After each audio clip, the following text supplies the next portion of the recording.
by seeing people that literally have gone through hell and made it to the other side, you get an opportunity now to say, how do I apply this to my own life? Most of us think we have a problem in our life unless we have something that's a bigger problem to contrast it with. And when you see this story and you walk through their exact life experience of the course of these 2 years, the year that we work with them is 30 days, but you see the course of what's happened to them by finding out what's happened a year later, you begin to understand that it doesn't matter what happens in your life, you are more than any moment. There's no challenge you can't face and overcome. The events of our lives don't control our lives, our decisions do. And so I figured if we could take a couple that has faced this big a challenge and be able to break through, then you could look whatever's in your life and make it happen. It's kind of like, if I wanted to show you that if you could face your biggest fear, your smaller fears kind of drop aside.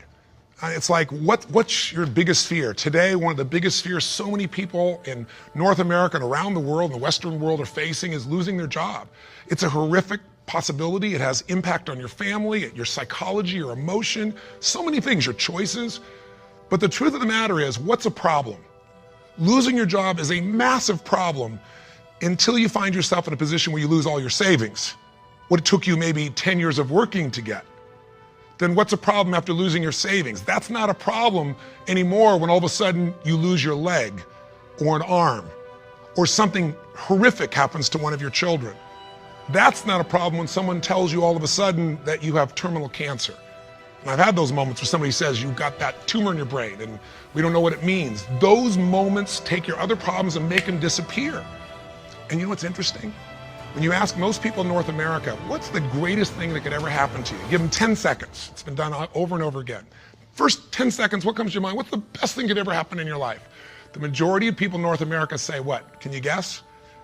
Winning the lottery. And many of them say winning a $100 million lottery, $200 million lottery. That's what's going to make their quality of life extraordinary.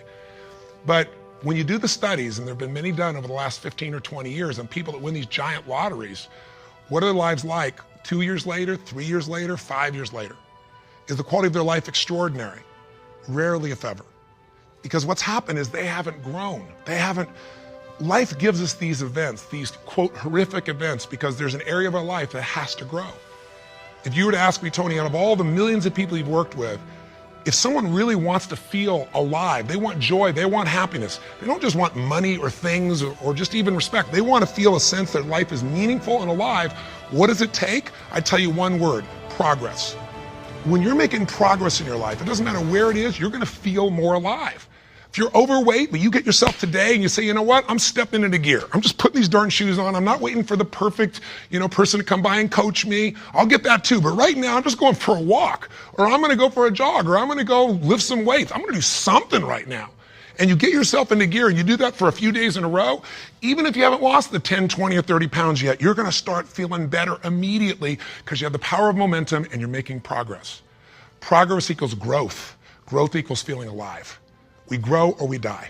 So what's the worst thing that could ever happen in your life? Same survey, ask the people in North America, 10 seconds to come up with the answer.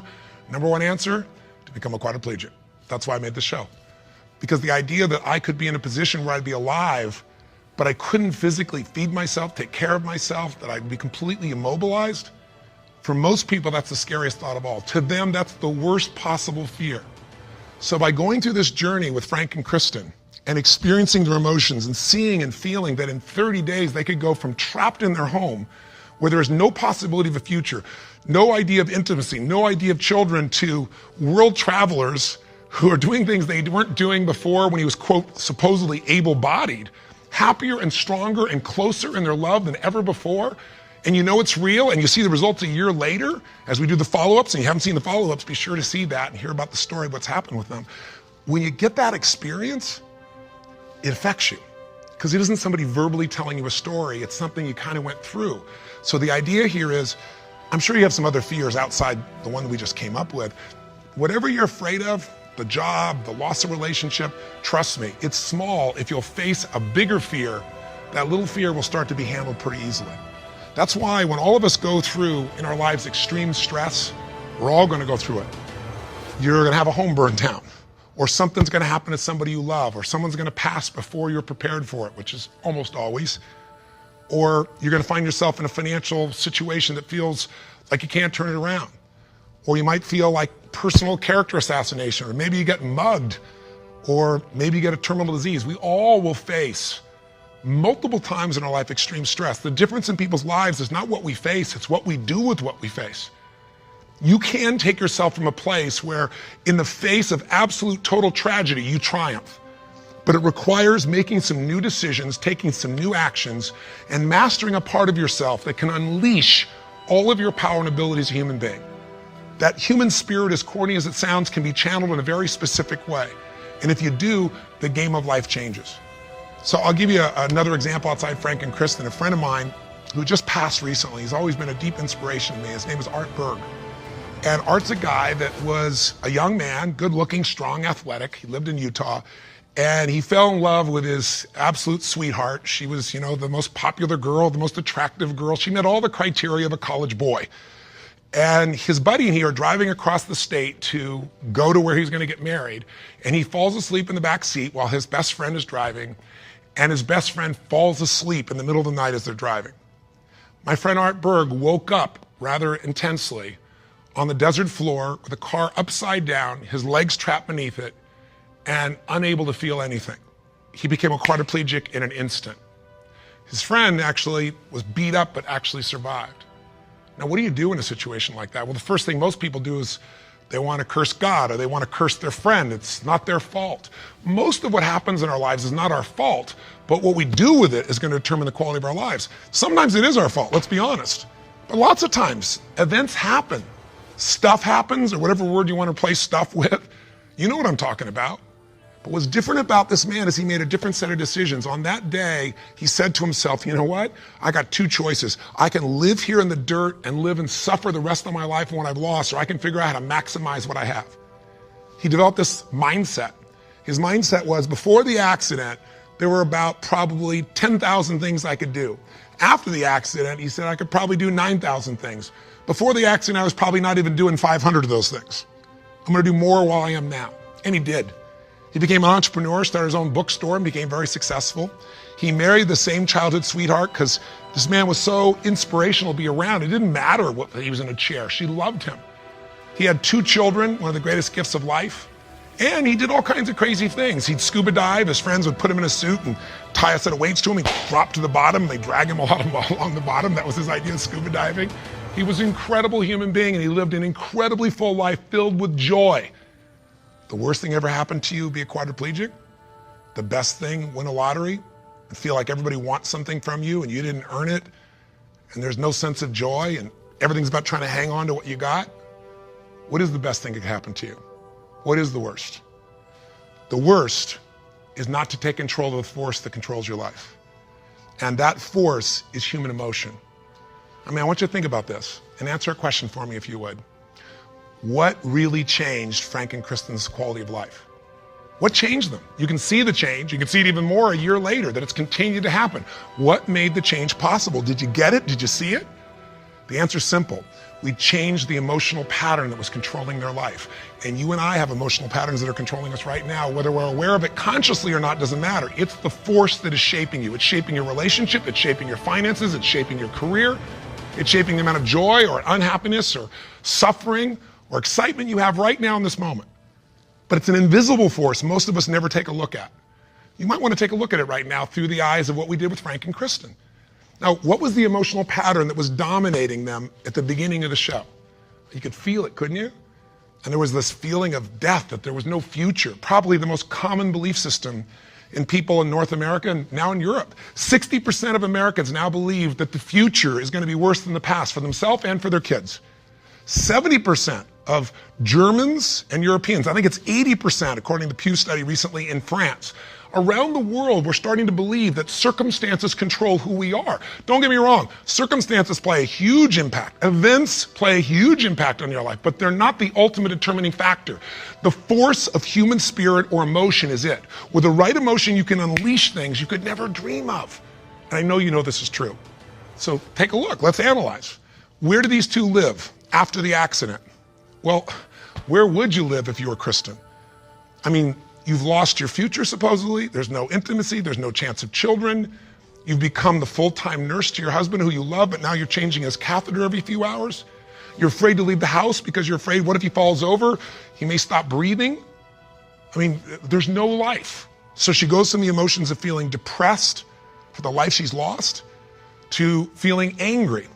I call it a crazy eight. We get tired of feeling sad and then we'll get angry for a while. And then we beat ourselves up for being angry at ourselves or God or our partner. And then we get all depressed again. It's a common pattern. You don't have to have something like their event happen in your life to get stuck in a crazy eight. But interestingly enough, she's living in that place. And now what's Frank doing? Frank wants to help his wife, but he's got a limitation we got to break through. He's got a belief. All breakthroughs start with a change in your beliefs. Because once you believe how something is, that means you're certain that's how it is. If you're certain it can't change, you're right, it can't. I can't convince you, no one else can convince you. And Frank's thinking, I'm helpless and I've harmed my wife. And he's living with the emotions of guilt and sadness and depression.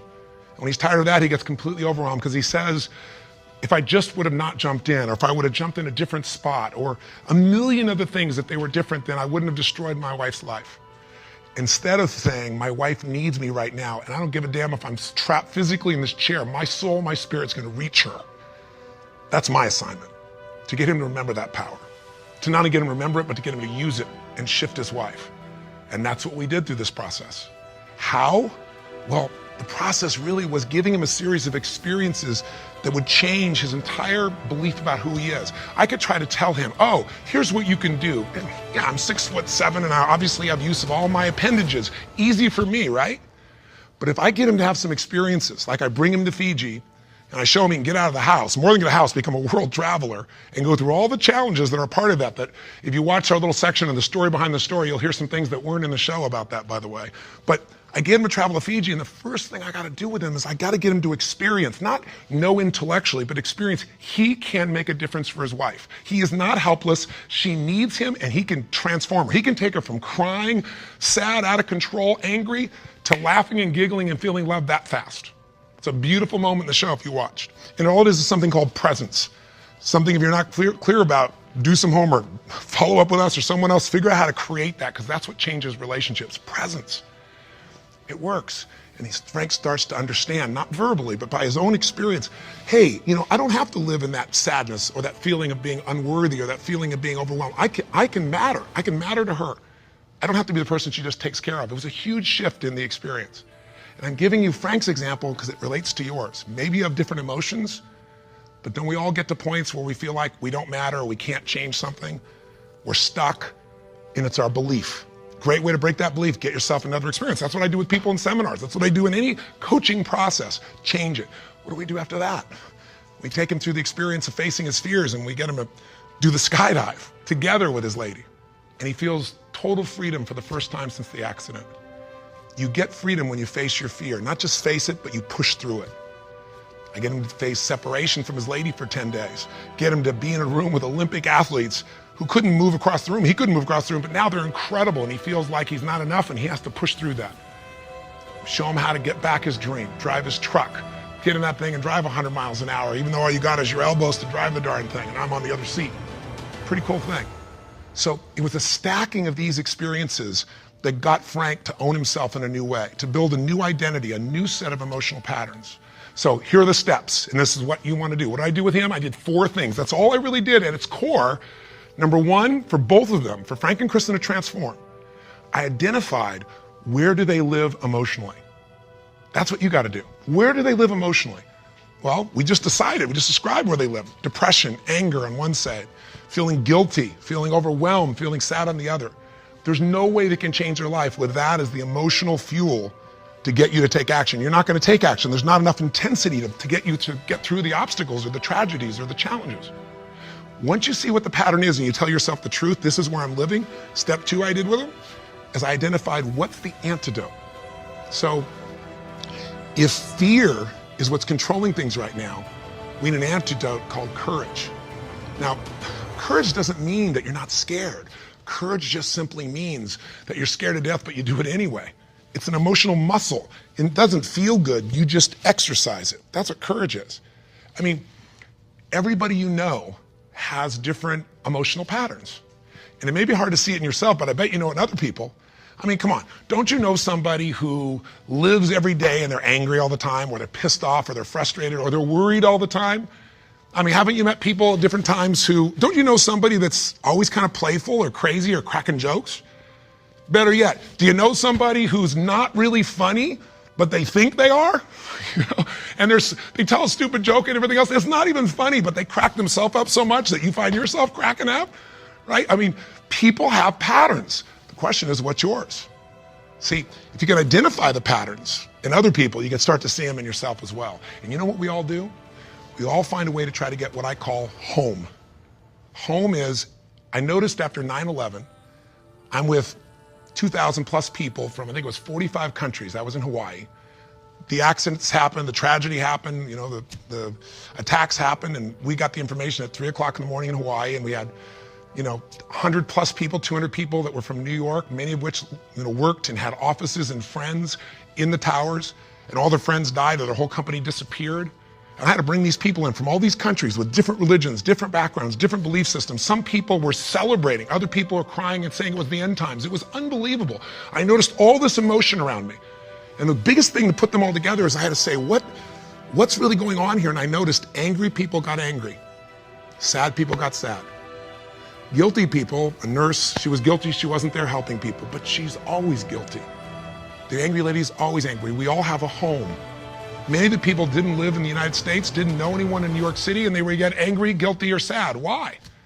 They weren't angry, guilty, or sad about the 3,000 people a day that die of cancer and heart disease. They're all mothers, fathers, children. I pointed out that day. You can't be convenient with your compassion, and yet most of us are.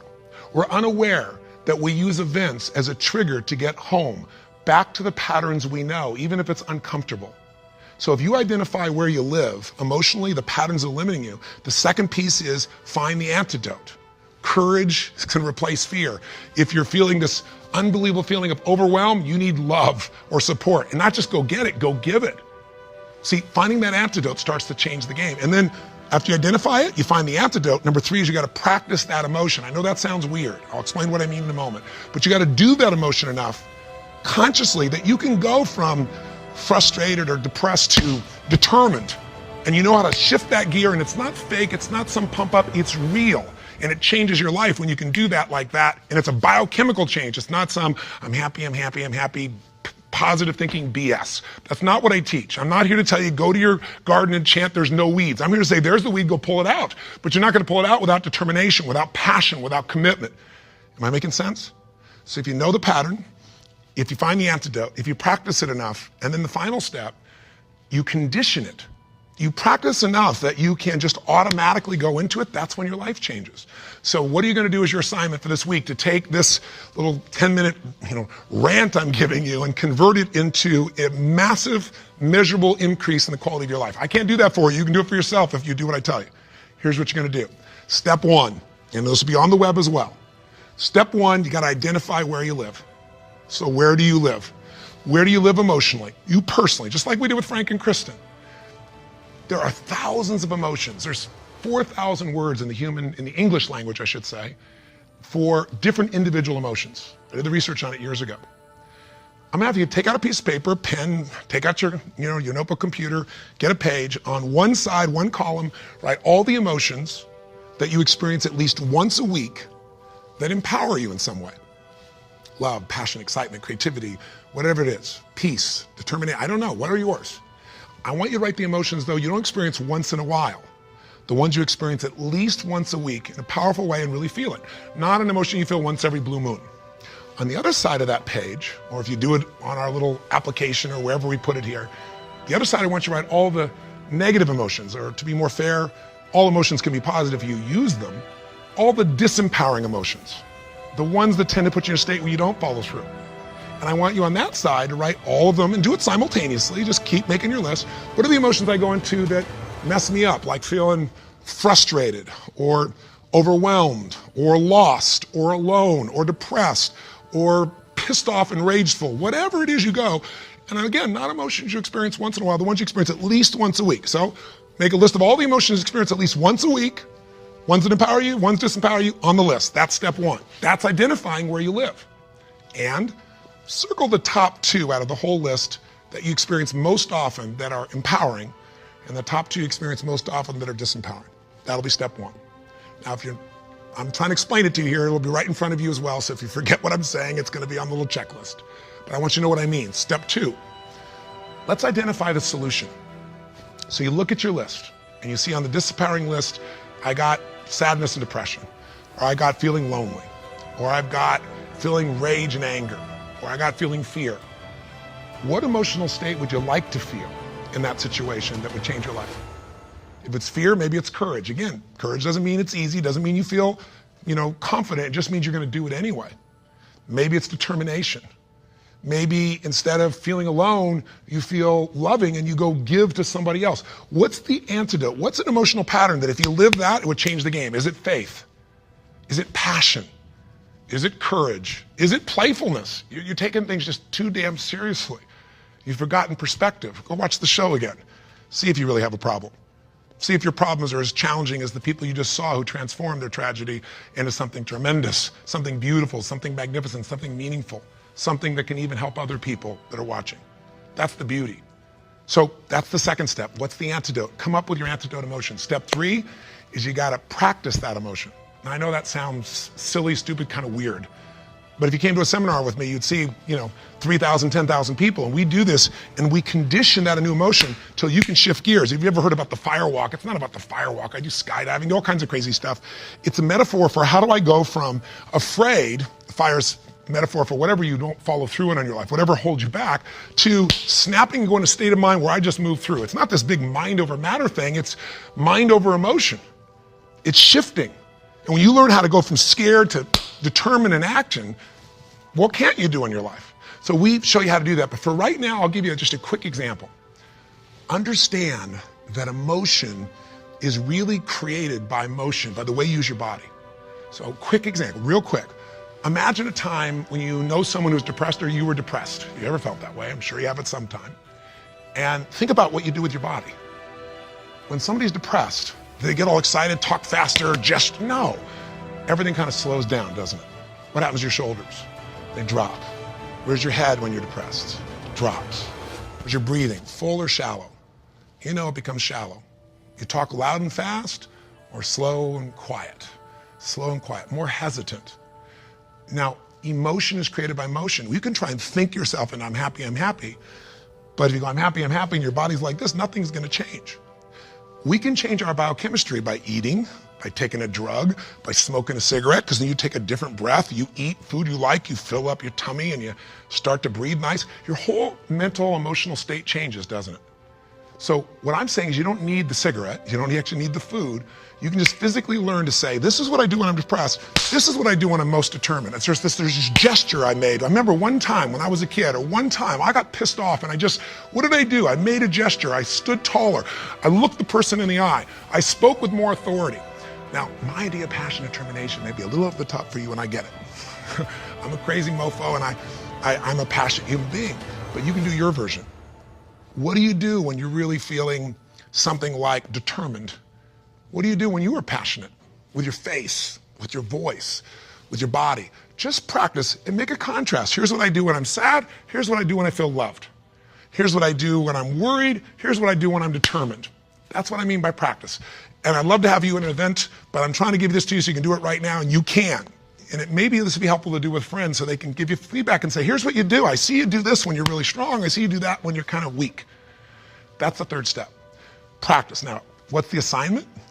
Figure out your emotions. Where do you live? Positive, negative. What are the big primary antidotes? What emotions do you need? Practice the emotions you need so you can go into them a few times. Sounds a little weird, but if you do it, you'll see it's actually quite fun. Feels powerful. Maybe do it with a friend. That's the easy way to do it. And condition it. And that means take the next 3 days, do this 3 times. Figure out the difference and shift from not sure, worried to determined. From overwhelmed, I don't know what to do, to focused.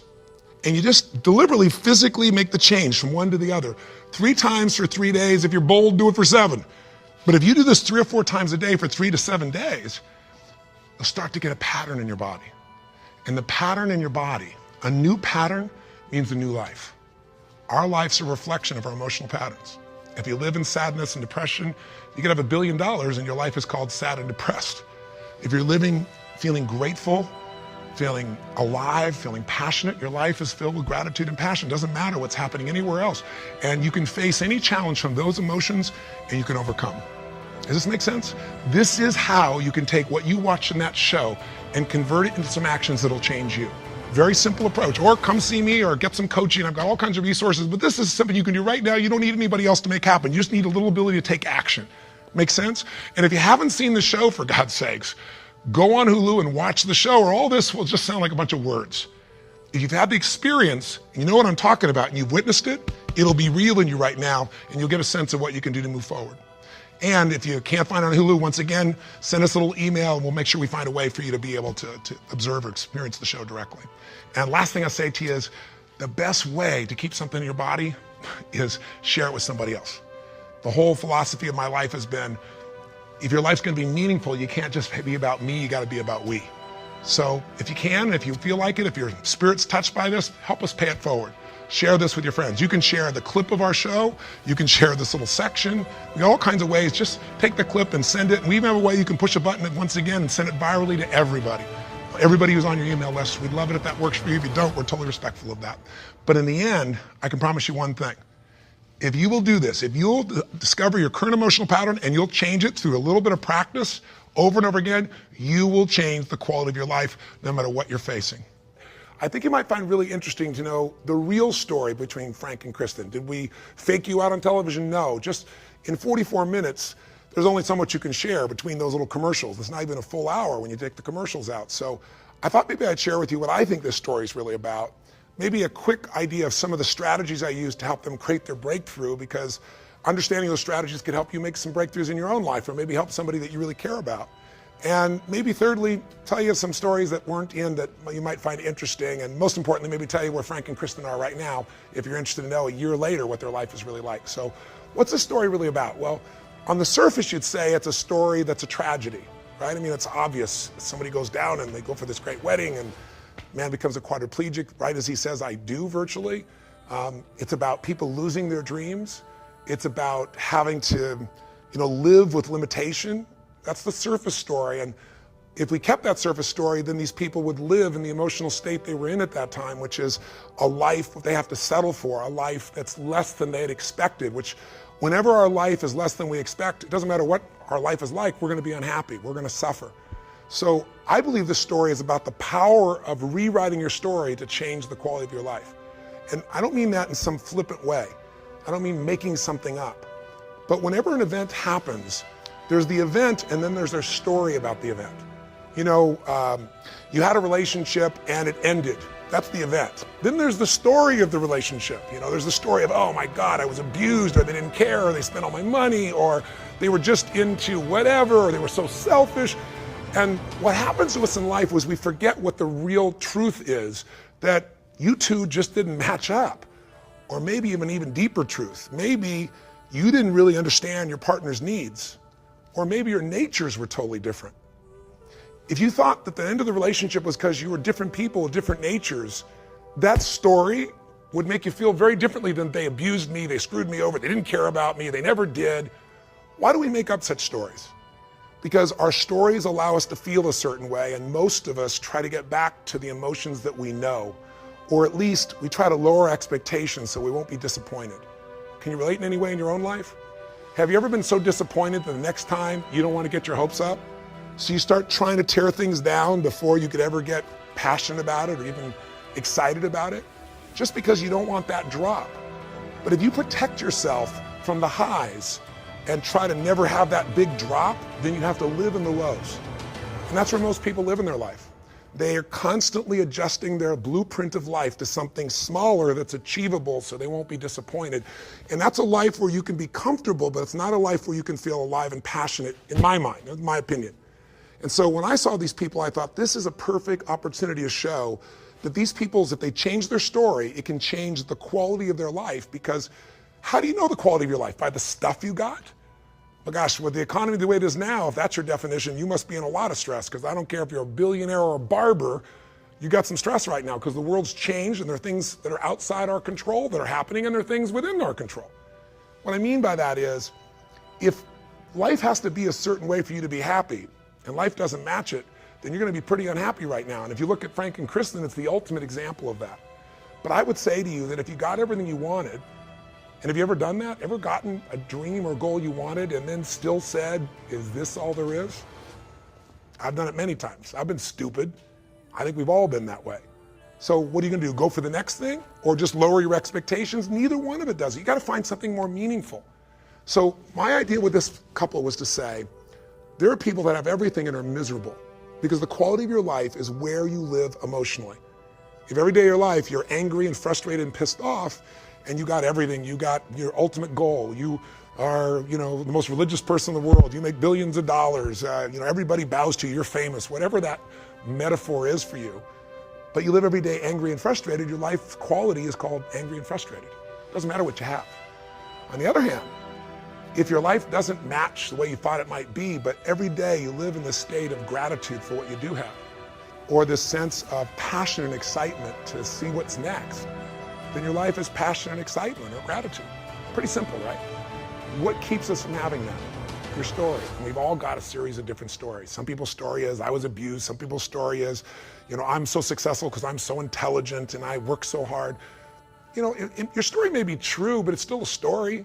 And we all got them. So the secret is, since we're all storytellers, find a story that empowers you instead of a story that disempowers you. That's the game of life. So I looked at this couple and said, what's their story? Why are they miserable? Obviously, there's lots of factual reasons that they should be, but there are plenty of other people that are going through hell by other people's standards and they're really happy. And so I said, I've had the privilege of living in Fiji for a period of time. I've been going there since I was 24. And I meet people there who most people would call poor, and yet they don't think they're poor. They have the most joyous culture. They're so happy. You drive down the street and people yell, bula, bula, bula, which means welcome, be happy, we love you. And you drive by 5 minutes later and it's bula, bula, bula. I mean, it's like your dog. You leave for 5 minutes, you get the newspaper, you come back, it's like you've been gone for 6 months. They're so excited, right? It's just a natural thing. They aren't focused on what they don't have. That's not their story. Their story is we have the sunshine and we have the rain and we have the islands and we have the food and we have our family. That's the story they learn. The story is we're the happiest people in the world. And they believe the story. And so they are. You see, suffering in life doesn't come from the life events. Suffering comes from the meaning we attach to the events. Suffering doesn't come from the facts. The fact is, Frank and Kristen have gone through some severe changes in their life. The fact is, Frank, when we started, had something around his neck, couldn't move anything. And now he's still a quadriplegic. He has some mobility, but he's not out of that chair. He may or may not get out of it. That's a fact. But the suffering isn't from the fact. The suffering comes from the meaning that says it shouldn't have happened. Or because it happened, my life is over. Because it happened, we can't have children. Because it happened, we can't have intimacy. Because it happened, life just can't be joyous again. That was the story. And my goal was to rewrite the story, not in my head, but in their bodies, their minds and bodies. And so what was the strategy? Well, the strategy was step one, get them out of the environment where the story lives. It's hard sometimes to change your story when everything around you reminds you of the story and everybody around you believes your story. Because if they don't challenge you, you're going to keep the story and you're going to keep living and feeling the same thing. See, we feel whatever meaning we give things. If this is the worst thing that ever happened in your life, then it's the worst thing that ever happened in your life. If this is a secret gift, even if you don't know what it is, but everything in life is guided, and even though this is horrible and you hate it, somehow this is going to serve, and that's the story of your life, you're going to find a meaning that says this is good, and you're going to find a way to feel good about something other people can't handle. Everyone has stress. Do you use stress, or does it use you? The story is the secret to changing that stress to where you take advantage of it instead of it taking advantage of you, where you use it for drive or you use it for gratitude or something else. So all I did was I get them out of the environment and said, let's take them to Fiji. Let's have them around these other people. Let's get them out of the house, because their current belief system is we cannot leave the house, and Kristen believes if I leave, he could fall over. If he does, he'll stop breathing, he could die, and I'd be responsible. Her story is he's broken and I have to be there every moment, so I can't work. His story is, I destroyed my wife's life and I can do nothing to help it. So I took them on a journey where I didn't tell them their story was wrong. I gave them an experience of a new story. I got them to leave and go to Fiji. Now, I'll tell you the story behind the story. Just a little quick one, right? To get them to leave the house was, that was a big thing. It may not be dramatic on television. We don't even show it, because in 44 minutes, who cares? But you might find this interesting. I decide I gotta get them convinced that they're gonna leave the house. Kristen's afraid, if I leave, he'll fall over. He's now gonna travel and get on airline and fly 11 hours to another part of the world and then get another small plane and then go to an island. I mean, he doesn't leave the house, it's impossible. Breakthroughs happen when you start to realize what was impossible is possible. Breakthroughs happen when you change a belief. I gotta get her to understand this. We get her incentivized enough that she's gonna go for it, that she starts to see the value of this, him too, and they step up with a lot of courage. I'm telling the airlines, everybody there, you gotta take care of these people. They're special, they're important, here's the situation. Everybody's prepared. NBC more than does their part. And they get to the LA airport, and what do you think happens? They drop him. They dropped Frank. They physically dropped him. Her deepest fear, his deepest fear, he's gonna break. And the beauty is, he's okay. He's shooken up, she's freaked out, he's freaked out, but they get an experience that he's not so weak. I would never have asked for this in a million years. I'm going berserk. I'm in Fiji hearing about this going, who do I kill? How could they drop him, right? He gets to Fiji. You can't make these stories up. They drop him again. They drop Frank again. Some guy tripped and fell, and boom, they go down. And Kristen's freaking out, he's freaking out. They make it. So now they get on a small plane. You fly to Fiji, and then you fly to my island. It's a small island. You get on a small little hopper, and NBC's got all these doctors there, and they're gonna make sure Frank's taken care of, and I'm grateful for that. I got 80 crew. We're waiting on the island to rock and roll and take these guys on a journey. I've gone to Fiji for 23, 24 years. I went there when I was a little kid, just got started, in my early 20s, so you get a picture, and I've never not been able to land. Been some bad weather, but you can always land. As they're flying, we get like cyclone-like winds, and the plane is turning sideways, and the storm is coming through, and the people on the plane, Frank was actually okay, but they're freaking out going, we can't land, we can't land. We're all standing on the ground, we can see the plane, and they turn around and fly back to the main island, and when they get to the main island, no one's there to take care of them, so they throw Frank in the back of a taxi, right? So now he goes to the taxi, they get on the phone and go, we're out. This is insane, we're done with this. So long story short, we got Frank there eventually, got him on a plane, the weather cleared, and they had the time of their life. And here's the rewrite of the story. Their story was, we went off to have our wedding, we flew to this beautiful land, and we took a leap of faith, and our life ended. And the new story I wanted to write was, we flew to a beautiful land, we took a leap of faith, skydive, the leap of faith of even going on this, and at the end, we had the greatest possible life. We're closer, we love each other more, we're doing things we weren't doing before. And we took them on that journey by using the strategy of getting them to constantly exceed their expectations. To not have a belief, but just do it.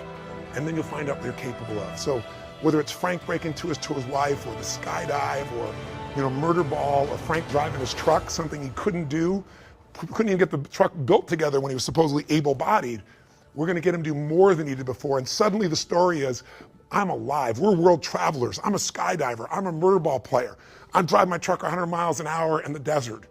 And the final part of the story, as you know, is rewriting their wedding. So you might say, well, that's interesting, Tony. If you're interested in other clips, go online here, and I don't know what we've got. We got different clips that didn't make it because it was a 30-day journey, and we had 44 minutes in primetime television, so there's some cool stuff. I know there's probably stuff there with Frank learning to drive, because before he drove me 100 miles an hour, he had to get in a car with 2 other guys who are murder ball players and try and drive 5 miles an hour and crash. You might see some other details of some of the work that I did with them. Look at some of the clips if you want, but if you want to know where they are today, 1 year later, I'll tell you. 4 months ago, I got a chance to get this phone call and got a kind of crackly sound, and all of a sudden it's Frank going, guess where we are? And I said, where? And he goes, camping. And I said, what? He said, Tone, our life is so changed, man. We thought we couldn't leave the house. We're out here camping. So here's this man who thought his life was over, couldn't do anything, that everything has changed for. So I'm feeling pretty excited. This is, after 6, 7 months of them, being done with the show. And then 3 months ago, I got a very different call. And that is, I get a phone call, and this time, Frank is to tell me that he has some bad news. And I'm thinking, what? I mean, they've been through so much. What could be bad news at this point? And Frank says, as long as I've known Kristen, I think 3.5, 4 years, he said, she's had these intense headaches, and they've gotten so intense. We took her to the hospital today, and a different doctor looked at her, and it turns out she has a brain tumor the size of a baseball. And then later they said a grapefruit. And as horrific as it was, I thought, God, if any family deserves a break, this is the family that deserves a break. It's just why this family? But the beauty, and there's always a beauty, I believe, in things, was that Frank was strong. Remember, Frank's story was, I can't do anything. My wife has to take care of me. I'm a burden. And in this 30-day process, he shifted to taking care of her. He reassured her. He got her out of that pain. Didn't matter if he was in the chair. He got her through the skydive. He got her through it all. Frank took charge and became her man and gave her the strength she needed. She had one surgery, and it took, I think, 9 hours, and they couldn't get it all. And then she had another surgery about 3 weeks ago. It's 2 months later. And I was with them last night, but about 3 weeks later, and the interesting part, the good news to the story is she got another surgeon. He got it all. She's free and clear of cancer. She's great. And the beauty is I went and saw them last night, just before I was going to come film this. So I had to be associated because I was going to be in Los Angeles. They live in Redondo Beach. And I want to show them the show so they'd see it before it came out. And first of all, they were both glowing. I mean, they're so happy with their life. Frank now, he's moving around. He went to the All-Star game. He saw the home run competition on his own with some buddies, jumped out of the car and made things happen. When she was in the hospital, he got himself up these ramps by himself. I mean, he's gotten so strong, but he's psychologically, spiritually, and emotionally strong and happy. And she said to me, and if you met her, Kristen's an amazing soul. She goes, Tony, it was a blip. She said, it's like after all we've been through, it's like, don't get me wrong, I had my moments, but to be in this situation, I had cancer and I'm through it, it's done. Look at our life, look where we are. And she's demonstrating something that all people who take extreme stress and grow from it instead of being traumatized by it, here's what they have in common. Number one, they find out who they really are. They find out, like you, like me, if you're tested by life and you don't give up, if you don't give yourself a story that you're broken or you can't turn it around, if you really live with it, you're going to find out how strong you are. And the second thing that happens, you find out who your real friends are, your real family. Because when you have tough times, all your Facebook friends go away. Your real friends, they're the ones that are going to be there when it's not fun to be there. Your family, you may have a lot of blood family, but who's your real family? The ones that be for you and you be there for them no matter what. Those relationships strengthen, and Frank and Kristen love each other even more because of this. And thirdly, it's almost like you get a psychological immunity from the next big disaster. Not that you don't feel it. It's almost like when you get the stimulation of immunity, it's like, give it to me, baby. I know I can conquer this. I don't know how, but I've been through so much. Give it your best shot. And if you've had experiences in your life, I've had somebody say, you got a tumor in your brain, or this business is over, you're gonna go bankrupt, or every story you can imagine of disaster. And one of the great gifts of my life is I found people that don't buy that story, and I've learned from them. And I haven't bought the story myself, and you can't either. It's not that the story is wrong, it's just pick a story that's gonna strengthen you and not one that's gonna weaken you. Pick a story that'll make you grateful instead of angry. If you pick your own story instead of life giving it to you or let the environment give it to you, you're gonna have a very, very different life. So that's some of the story behind the story. That's some of what happened that you didn't see on camera. There's so much more, and I could talk forever, as you probably have figured out by now, and you're on the internet probably going, how long is this guy talking? I have no clue. But thanks for watching. And if the spirit of this show touches you, please pass it on. My whole life is you grow and you give. So, and the more you share something, the more you feel it. So if you want, get someone to see this show. If it's not on, check it out on Hulu or someplace else, or pass it on to people. We'd love it if you pass it on. We didn't just do this to do a show. We did it because these times demand people to see new examples of what's possible. When times are tough, and it's a winter time right now, it's tough. People need role models of people that have made it through it so they know they can do it as well.